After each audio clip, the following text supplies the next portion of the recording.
नमस्ते, मी अश्विनी साई समय सिस्टर चॅनलमध्ये आपलं सर्वांचं खूप खूप स्वागत आहे आणि सगळ्यांना गुड मॉर्निंग. तर सकाळचे वाजले 7, अगदी निसर्गरम्य असं वातावरण आहे आणि सगळ्यांच्या म्हणजे पेरणीला वगैरे सुरुवात झाली आणि बऱ्यापैकी सगळ्यांची पेरणी आवरले. तर माझं पण सगळं आवरून घेतले बरं का. तर चहा वगैरे पिऊन झाले आणि नमस्ते, मी अश्विनी साई समय सिस्टर चॅनलमध्ये आपलं सर्वांचं खूप खूप स्वागत आहे आणि सगळ्यांना शुभ सकाळ, जय सद्गुरू. तर सकाळचे वाजले 7, देवपूजा वगैरे झाले, कामाची सुरुवात करावं म्हटलं सुरुवात आज तुमच्याशी बोलून करावं. तर एक सहज असं कट्ट्यावरती आल्या आल्या माझं लक्ष गेलं बरं का. जे पांढरं गोकर्ण असतं ना, गोकर्ण म्हणजे जिथं ज्याला वाढायची म्हणजे इच्छा असेल, प्रखर इच्छा असेल, जणू की तिथे दगड असो किंवा काठे असो किंवा काठ्याचं मोठं झाड असो, पण त्याची उमलण्याची आणि ती वेल येण्याची जबरदस्त किती इच्छा आहे बघा. मग त्यांच्याकडून वेलीकडून परत पक्ष्यांकडून बरंच असं शिकण्यासारखं आहे बरं का. म्हणजे खचायचं नाही, जिथं आपल्याला म्हणजे राहायला देवानं जागा दिल्या किंवा जिथंच जन्म दिले, अगदी आनंदानं उमलायचं आणि भरायचं आणि अक्षरशः जितकं आपलं आयुष्य तितकं अगदी आनंदानं जगायचं. तर सहज माझं लक्ष गेलं की ती पांढरं पांढरं फूल का आहे. तर मी येथूनच अंदाज बांधलाय, गोकर्ण आहे. तर तुम्हाला जवळ जाऊन दाखवते गोकर्ण आहे. हा बाबा चला तिथलं गोकर्ण आणून आपल्यात लावायची असं पण काही गरज नाही. कारण की रस्त्यावरतीच अगदी दारातनं आल्या आल्या मला गोकर्णचं दर्शन झालं सकाळ सकाळी. आणि विशेष म्हणजे आज सोमवार आहे आणि मस्त वाटलं. तर तुम्हाला ते मी शेअर करते बरं का. तर बरेच असे फुलं उमललेत, मला माहितीच नव्हतं की गोकर्ण आपल्या दाराच्या समोरच उमलल्या. आणि दुसरी गोष्ट, आज मी असा गजरा घातलाय, हे बघा मोगऱ्याचा. तर बाजारात मिळतो ना सेम तसाच गजरा, अगदी वास बीस भरपूर येतोय. तर माझी चुलत जाऊ राहते ना इथं, तर त्यांनी काल आणून मला असे ओंजळ भरून भरपूर अशी मोगऱ्याची फुलं आणलेली. तर सैपरी म्हणाले की आई तूच म्हणजे गजरा करून तूच घाल आजच्या दिवशी. आणि इतर वेळेस ना आपली परी अजिबात चान्स देत नाही कोणाला. मोगऱ्याची फुलं असो काय असो दोघी मिळून वाटून घेतात. आणि आपले स्वस्तिकची फुलं बघा टपोरे टपोरे चांदण्यासारखं दिसतात, अगदी गच्च तुडुंब असं भरलेत फुलं. जवळ जाऊन ते पण दाखवते, आधी आपली स्वस्तिक दाखवते मग गोकर्ण दाखवते. बघा किती छान वाटते ना, असं झुपका आलाय एकाच ठिकाणी, असं झुपका प्रत्येक फुल आहे ना एकाच ठिकाणी असं झुपका आलाय. हे बघा किती निसर्गाची किमया भारी आहे ना. आणि त्याच्यावरती असं सूर्यप्रकाश पडल्यामुळं अगदी निरभ्र पांढरं शुभ्र असं हे आपलं स्वस्तिक दिसतंय. किती छान ना. आणि नाही कलर पण झाडांना इतकं छान आलंय ना, खूप छान आलंय, मस्त दिसतात लांबनं हे, एकदम भारी, किती छान लुक ना. तर गोकर्ण बघायला जाऊ आपण.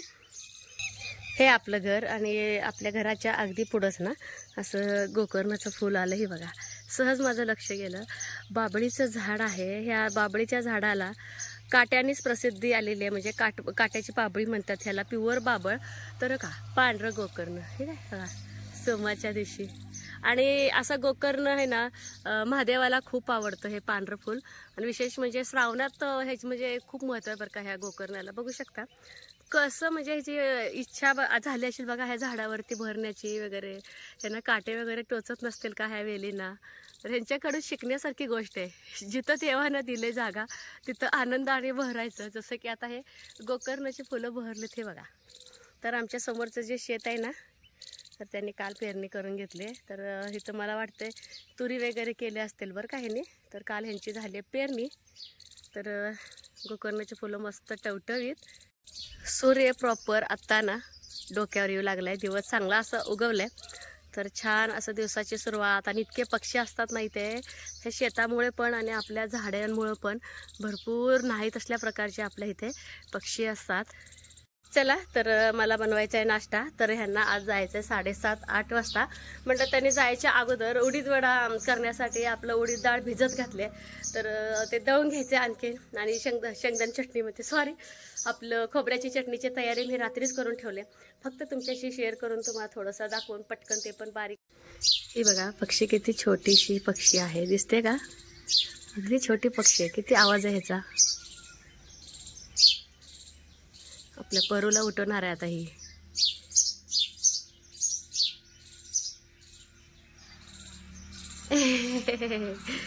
पत्र्यावरती जाऊन बसली. छोटा पाकिट बडा धमाका आहे पक्षी. रात्रीच मी अशी उडद डाळ भिजत घातले. तर आणखीन एका पाण्याने स्वच्छ धुवून घेणार आणि ह्या चाळणीतनं पूर्ण मी ह्याला ना उपसून घेणार बरं का. थोडंही पाण्याचा अंश राहता कामा नये.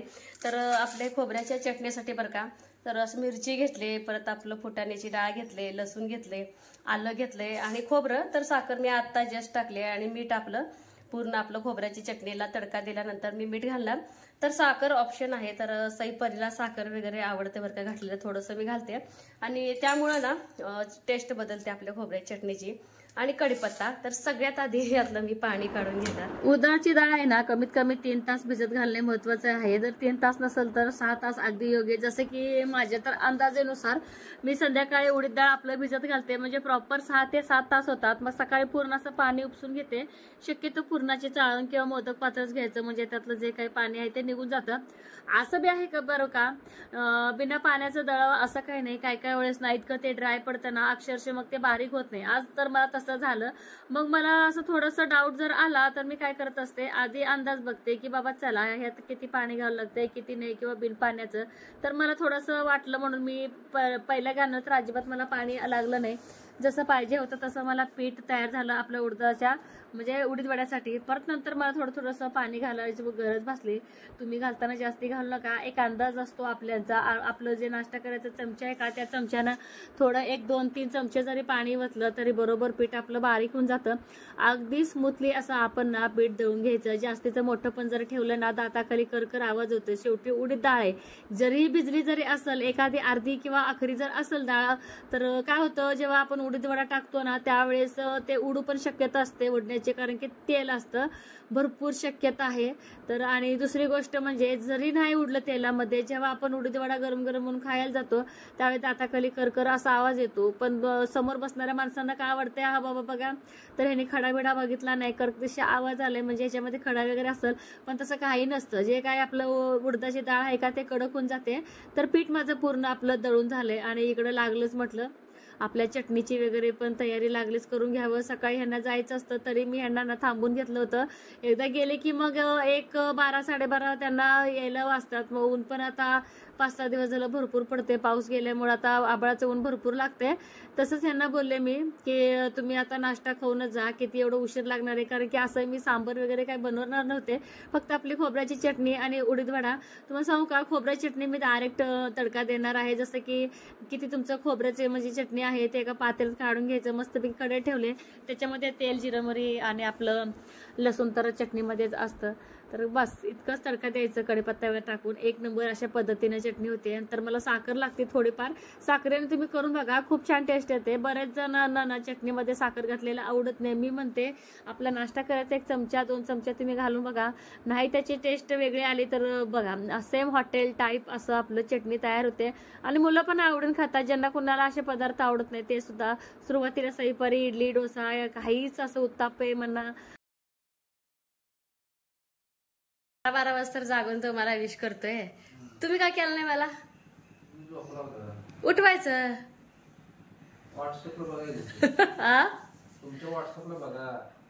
मग खात्री पडते वे तर मग बघायचं. ओके मग बघून घेऊ. इकडं आपलं तेल तापायला ठेवलंय आणि इकडं आपली खोबऱ्याची चटणी बघू शकता, असं छान तडका दिले 1 नंबर. तर खोबऱ्याची चटणी बनली. तर सांबर सई आणि परी नको बोलल्या त्यामुळे नाही केलं. तर तेल आपलं आता तापलंय. तर चला तर आपले वडे सोडून घेऊ. आणि वडे सोडताना थोडंसं हातावर घ्यायला पाणी लागतं बरं का. तर मी तर अशा पद्धतीने वडे सोडते बघा. असताना मी उडीद वडा बनवलेला, तर त्याच्यावरती मी आत्ताच बनवते. तर सई परीच्या वाढदिवसाला बनवा म्हटलं, त्या सईच्या वाढदिवसाला, त्यावेळेस तर बनवायचं झालंच नाही. तर पाण्यामध्ये हात बुडवायचा म्हणजे जास्तीचा आपला हात खरकट होत नाही. आणि चमचेला थोडंसं असं पाणी लावून घ्यायचं आणि जितकं आपल्याला सेप जाड पातळ तितकं सेप द्यायचं आणि मध्ये असं होल घ्यायचा.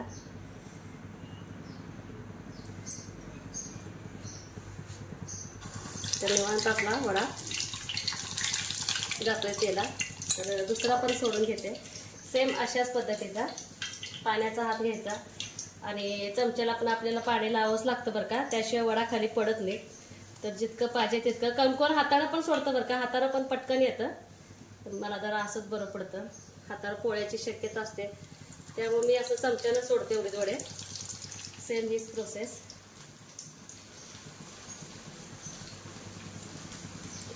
किती साईज लहान मोठं आपल्यावर नाही बरं का. तर असं हो तर असं पटकन सोडून द्यायचं त्याला.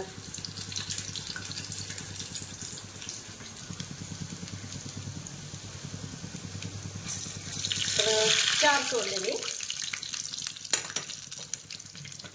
कमेंटमध्ये जेव्हा मी शॉर्ट टाकला होता ना पालकपुरी करताना, तर त्यावेळेस असे कमेंट आले ते.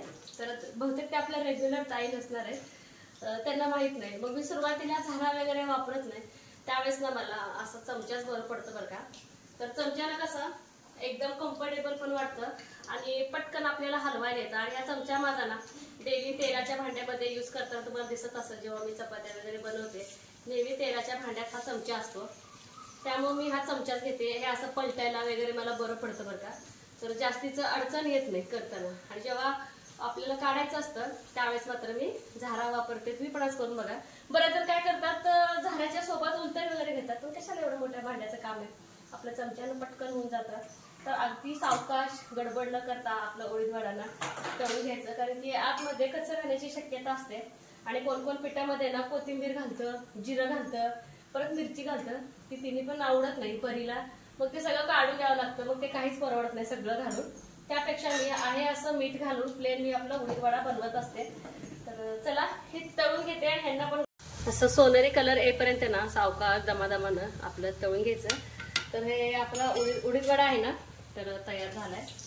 तयार झालेले एक ट्रिक ओळखायचं, जेव्हा आपण ना असं जेव्हा निथळायला तेल टाकतो, जेव्हा असं कुरुम कुरुम कर असा आवाज येतो, आपली चकली करताना पण मी सेम असंच करते बरं का. तर बघू शकता मग जे आपला उडीद वडा परफेक्ट झालाय. आणि कसा झालाय ते पण सांगते, तेलकट तर बिलकुल काहीच झालं नाही. मस्तपैकी आपला उडीद वडा तयार. आणि तुम्हाला उडीद वडा आपला दाखवते तेलकट झालाय का कसा झालाय.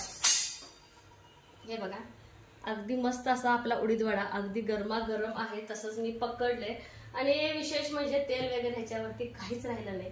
आणि बघू शकता आवाज अगदी कुरुम कुरुम असं. आता मी ह्याला नाही फोडत, कारण की आता ह्यांना मी उडीद वडा खायला जेव्हा देते ह्यांनाच विचारू, ह्यांच्या ताटात आपण कट करू आणि कसं झालंय हे विचारू. आणि एवढं सेट बिघडतच बरं का, जेव्हा आपण चमच्यात घालतो तर एवढं होणारच. आणि बाकीचे 3 आहेत अगदी परफेक्ट असते. आणि सई पण आंघोळ करून आले, तर सईला ह्यांना एकाच ताटात मी देणार आहे. जेव्हा परी उठेल परीला त्यावेळेस गरम गरम करून घेते. आणि बघू शकता हे सुद्धा आपले उडीद वडे मस्तपैकी असं सेट मध्ये पडलेले आहे बघा. तर जास्त मोठे पण नाही आणि जास्त छोटे पण नाही. तर अशा पद्धतीनं उडीद वडा मी पटपट बनवून घेणार, एकत्र खाणार ना दोघं. आणि कसं झालं खरं सांगायचं.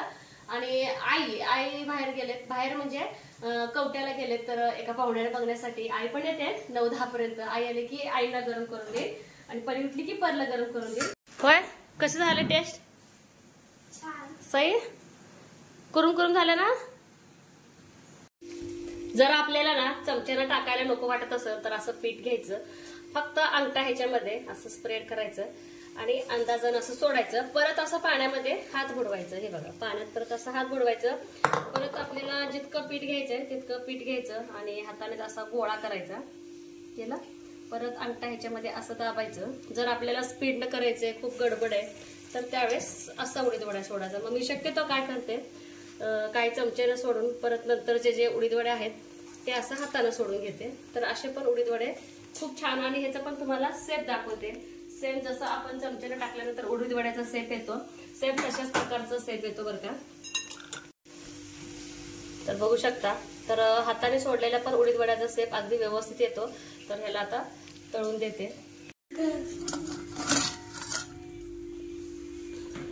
सगळ्यात पहिला बाबा विश केले, मग दीदीनं विश केलं, मग आता परी आपली जस्ट उठली आहे. थँक्यू. तर आज आहे माझा वाढदिवस. तर ह्यांनी पण केलेलं विश, तर मेसेजद्वारा केलेलं, उठवल्याने झोपमोड होते म्हणून. आणि सईनं 5:30 वाजता उठवून जेव्हा मी उठले होते हळूच येऊन आपलं विश केले. तर मुलांना आई वडिलांचा बर्थडे म्हटल्यानंतर ना खूप आनंद होतोय. तर कधी उठायचं आणि कधी ह्यांना विश करायचं असं होतंय. पण त्यांची झोप इतकी असते ना, जेव्हा डोळे उघडतील तेव्हाच उठतात शेवटी. होय सोनू? जेव्हा डोळे उघडतील शेवटी तेव्हाच उठतात पोरं. पण छान आहेत. महत्वाचं दिवस आपलं लक्षात ठेवतात. आईबाबांची अॅनिव्हर्सरी, आईबाबांचा बर्थडे. उठल्या माझ्याकडे आले. तर मस्तपैकी तिघांनी पण छान विश केले. त्यामुळे आपलं उडीद वडा करणं चालू आहे स्पेशल. तर मुलांना विचारलं होतं काय बनवायचं, तर पावभाजी म्हटलेली ना तो सोनू. परी पावभाजी बोललेली, पण आता पाव जाऊन कधी सांगोलला आणायचं आपल्या गावात मिळत नाही, त्यामुळे म्हटलं उडीद वडाच बनवूया, कारण की मध्ये उडीद वडा बनवायचं म्हणून राहिलं होतं. आई पण ना गावावरनं सकाळीच आल्या 10 वाजता आल्या त्यांना सुद्धा गरम गरम आपलं उडीद वडा आणि आपली चटणी गरम गरम करून दिली. आणि आई पण आम्ही सगळेच आराम केलो जेवण वगैरे केल्यानंतर 12 वाजता. तर सईपरीचं चाललेलं असतंय, शाळेतनं आल्या दप्तर असं बाजूला ठेवलं की आई आज स्पेशल काय आहे. अजून काहीच केलं नाही, फक्त कापाकापी केलं. वासावरून आई काय तर बनलंय, तर त्यांना बोललं तर काय नाही, तर फक्त मी तयार केले. असं काय ग, फुलके आहे का? अरे देवा, हो आपल्या गावात 3 जागेंना दही असते, सगळ्यांच्यात आजच दिवशी संपलं. दही नाही, आजच संपले तिघांच्यात पण. बघ बाबा जाणार आहे जवळ्याला केक आणण्यासाठी. तर परीला आणि सईला, खास करून परीला, सईला काय इतकी रोटी आवडत नाही, तिला आवडते फुलके. सईला, मला पण फुलकेच आवडतात रोटीपेक्षा, पण परीला रोटीच पाहिजे म्हणून बसली. म्हटलं आता रोटी पण करावी, गरम गरम जेव्हा जेवतो त्यावेळेस. पण दहीच नाही, आता करायचं काय. तर काय काय नियोजन ठरलंय ते तुम्हाला सांगते. काजू करी, मसाले भात, परत शेवयाची खीर. आणि शेवयाची खीर अजून काय ठरलंय का? मसाले भात, शेवयाची खीर, काजू करी, फुलके, चपाती किंवा रोटी, ह्या तिन्हीपैकी एक. जे म्हणजे दही मिळण्यावर नाही, दही मिळली तर रोटी, नाही मिळली तर मला सईला तर फुलके बनवणार आहे, बाकीच्यांना मग चपाती बनवेन. जर परी म्हटली मस्तपैकी फुलक्यान गरम गरम तूप वगैरे स्प्रेड करून आपण खाऊ. तर मसाले भात मी आता लागलंच मी करून घेणार आहे. आणि काजू करीची पण मी म्हणजे तयारी चालू केली, जसं की तुम्हाला सांगते. काजू करीसाठी ना असं कांदा आणि काही काजू आहेत हे बघा, तर हे बॉईल करायला ठेवले. किमान 10 मिनिटं तर ह्याला बॉईल करायचं, जेणेकरून मला ह्याची पेस्ट बनवता येईल. आणि काही काजू मी असं सकाळीच भिजत घातलंय, आणि भिजत घातलेल्या काजूच्या पाण्याचा पण मी वापर करणार आहे बरं का. तर हे काजू आणि हे शिजलेले काजू, कांदा, हे तिन्ही एकत्र मी ह्याचा मसाला बनवणार मिक्सरमध्ये. आणि काही काजू असं 1-2 तुकडे करून घेतले, जेणेकरून मी ना तुपात तळून घेणार आहे बरं का. तर एखादं काजू ना 1-2 भाग करायचं, राहून गेले तर हे 2 भाग केले. तर फेटून मी ना साईजचं असं क्रीम तयार केले. गरम मसाला माझ्याकडे संपलाय पावडर, तर मी असे खडे मसाले वापरणार आहे.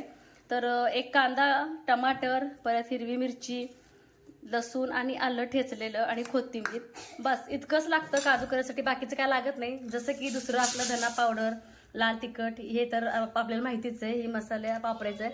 तर ही झाली काजू करीची तयारी. दुसरी गोष्ट, मसाले भात, ह्याच्यामध्ये फक्त आता फ्लॉवर नाहीये, म्हणजे व्हेज पुलाव झाला असता, फ्लॉवर आणि वटाणा नाहीये, ठीक आहे. तर सिमला मिरची, कांदा, टमाटर उभे असे सईला लगेच काढताय, परत लगेच काढताय असे उभे मिरची, खडा मसाला आणि बटाटा, हे आपलं भातासाठी, मसाले भातासाठी. तर हे शेवयाच्या खिरीसाठी चारोळी, परत बदाम, बघा हे पण बदाम अख्खे 2 आहे असेच राहिलेत. आता हे देणार परीला. बदाम, काजूचे तुकडे, चारोळी, परत आपलं वेलायची, हे असं सगळं आपलं हे ड्रायफ्रुट्स काढून ठेवले एका बाजूला. तर झालं, एवढी तयारी करायची. जसे की शेवयाची खीर, काजू करी, मसाला भात. काजू करी करायची खूप सोपी पद्धत आहे. आणि काजू करीसाठी तुम्हाला तर माहितीच आहे, कांदा आणि काजू आपलं उकळत ठेवले.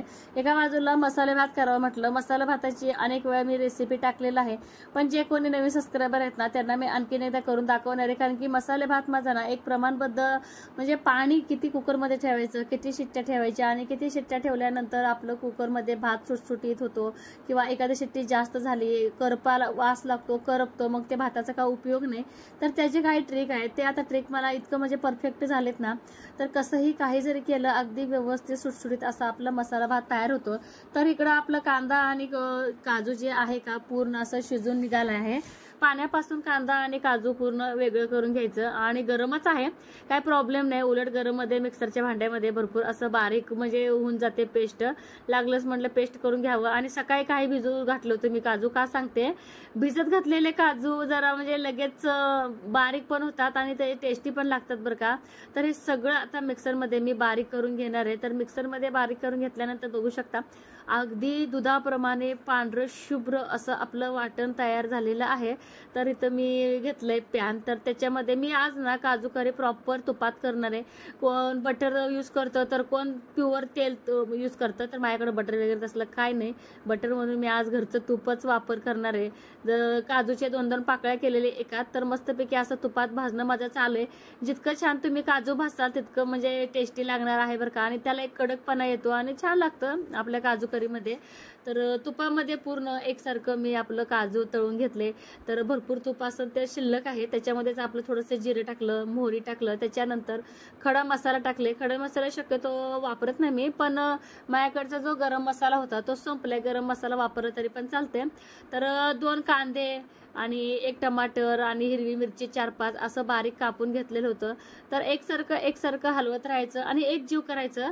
आणि टमॅटो टाकल्यानंतर ना थोडंसं किंचित कधीही मीठ टाकायचं. काय होतंय, मिठामुळे थोडंसं नॉर्मल पाणी सुटतं आणि त्यामुळे टमाटर आपलं व्यवस्थित असं शिजलं जातं. तर एकसारखं फ्राय करून घेतल्यानंतर एक ताट झाकून घ्यायचं. तर गडबड करायचं नाही, दमादमानं आपलं फिरवत राहायचं आणि जे काही मिश्रण आहे का त्याला मऊपणा येऊ द्यायचं. मऊपणा येऊन झालं त्याच्यामध्ये आपलं लसूण आणि आल्याची पेस्ट टाकायची. परत अजून त्याला परतून द्यायचं. तुम्हाला सांगू का, जेव्हा मी काजू करी करत होते आणखीन काही प्रोसेस झाली नव्हती, पण इतका सुगंध दरवळत होता ना, काय सांगू तुम्हाला. घरचं काळा मसाला 1 चमचा, अंबारी 2 चमचे, परत धना पावडर 1 चमचा असं टाकले. तुमच्या इच्छेनुसार तुम्हाला किती घरात तिखट लागतं, तुमची मुलं कितपत तिखट खातात त्याच्यावरून तुम्ही मसाले टाका. जास्तीचा मसाला ऍड करायची काही गरज नाही. जे आहे तेच कांदा आणि आपलं काजूचा जो वाटण होतं ते ह्याच्यामध्ये मिक्स करून घेतलंय. बघू शकता अगदी पांढरं शुभ्र असं ह्याला कलर आले. तर ह्या ग्रेव्हीमध्ये पूर्ण एकसारखं आपलं मिक्स करून घेते आणि मिक्स करून घेतलं की लगेच आपली पुढची प्रोसेस चालू करायचं नाही. अगदी सावकाश एकसारखं परतून घ्यायचं. इतकं परतून घ्यायचं पूर्ण पांढरपणा जाऊन जे काय आपण मसाले घातले होते त्या मसाल्याला कलर यायला पाहिजे. उघडझाक करून मी इतकी ग्रेव्ही आता शिजवले.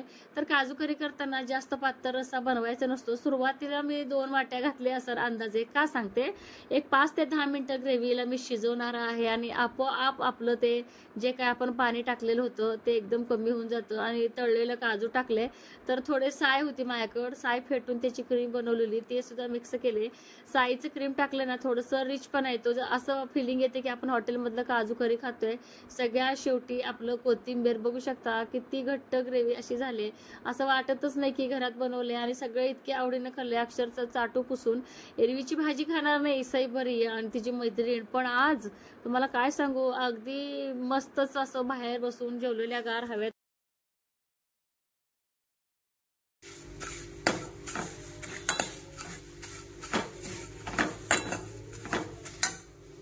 तर 90% माझा स्वयंपाक आवरलाय. तर ह्याने आताच मळ्यातनं आले आणि येता केक पण घेऊन आले आणि मला माहिती नव्हतं.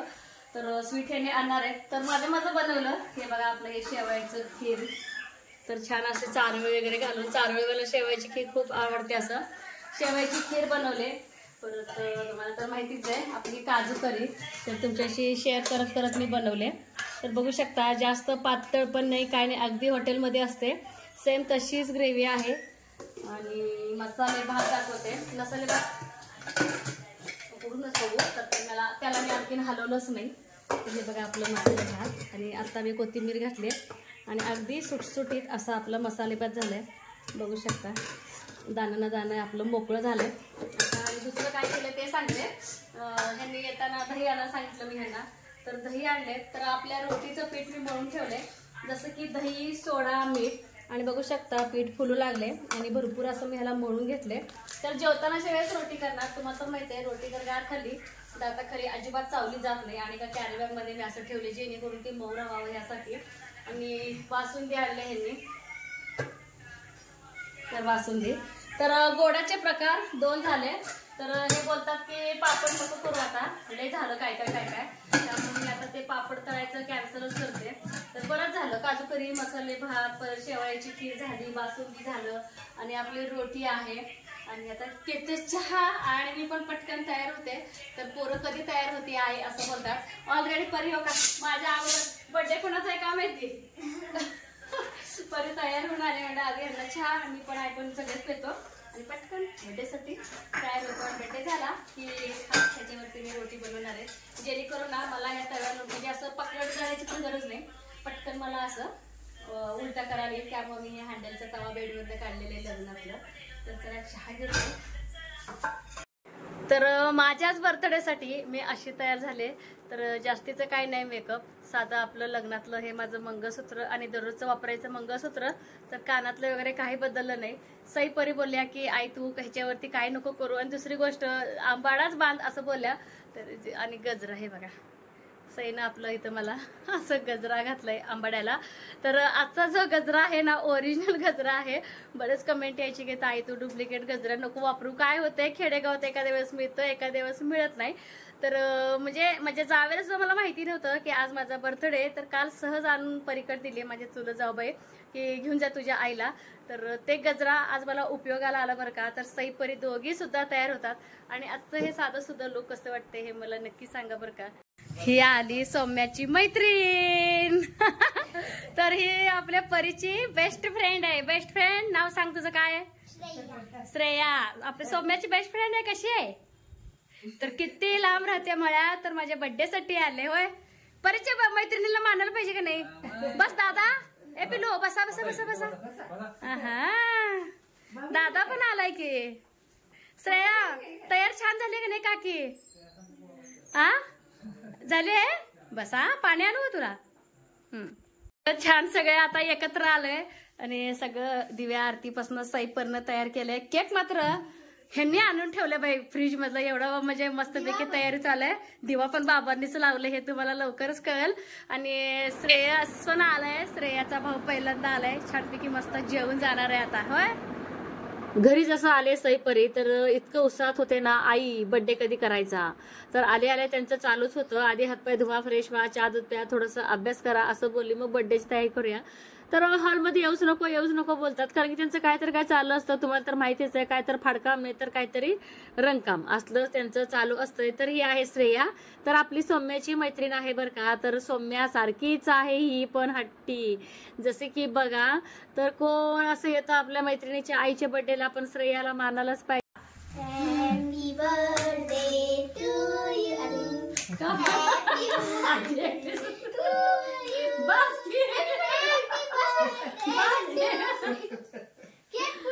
तुम्हाला मी चालते तुम्हाला.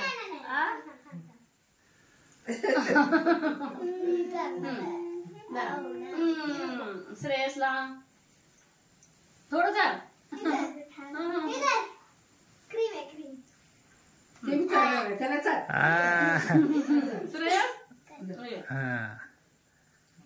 सही सोडून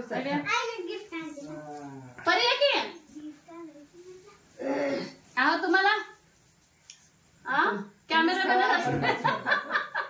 काय लिफ्ट केल्या लिफ्ट द्या.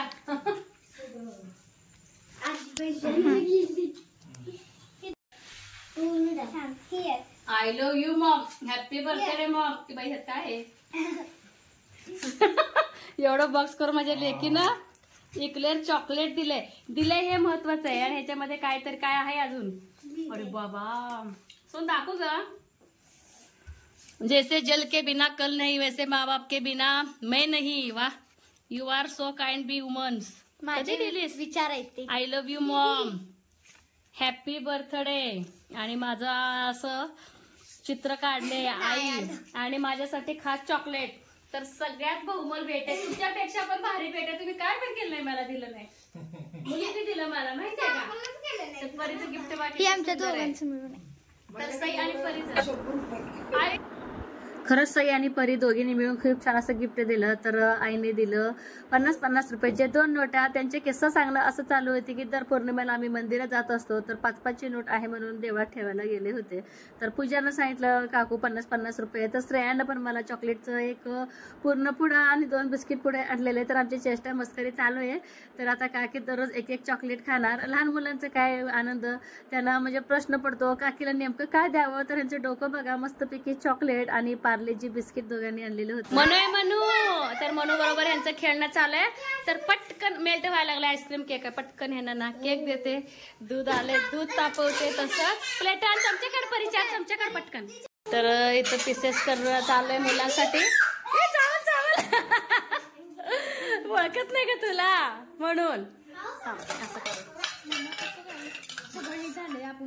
कुठे बसणार सगळेजण. हॉलमध्ये का इथं बसणार. ओके कट्टरगार बसताय. ओके ओके चला चॉकलेट पण दे बाळा. चॉकलेट बर दोघं ठीक आहे.